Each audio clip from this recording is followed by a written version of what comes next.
这是想和老夫比试比试武功吗？我说你平时的聪明劲儿都哪儿去了？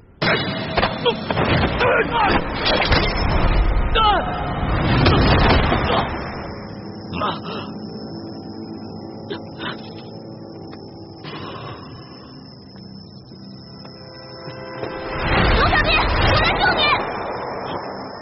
没事吧？易欢，你疯了吗？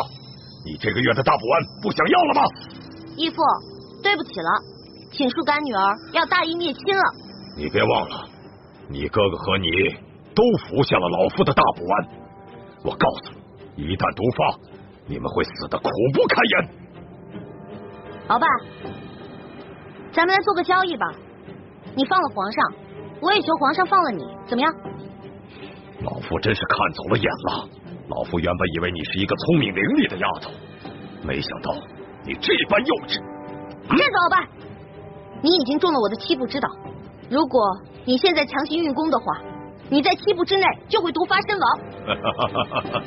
鬼丫头，你以为老夫会上你的当吗？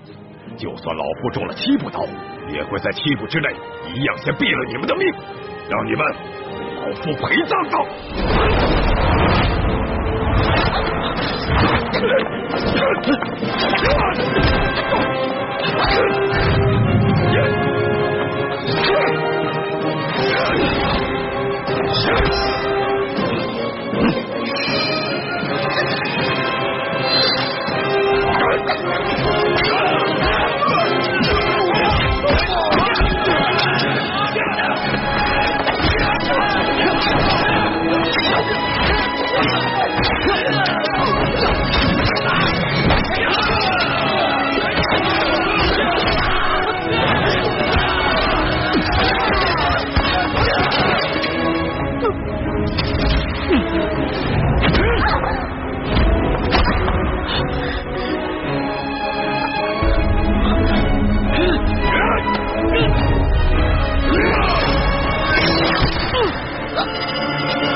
小弟，你没事吧？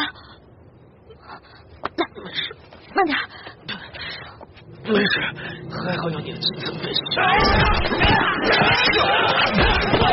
拦住他们，我去救皇上。你去吧。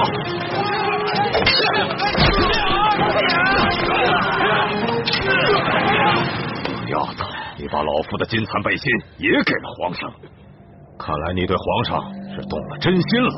只可惜，就算是皇上穿了金蚕背心，老夫也一样要他的命。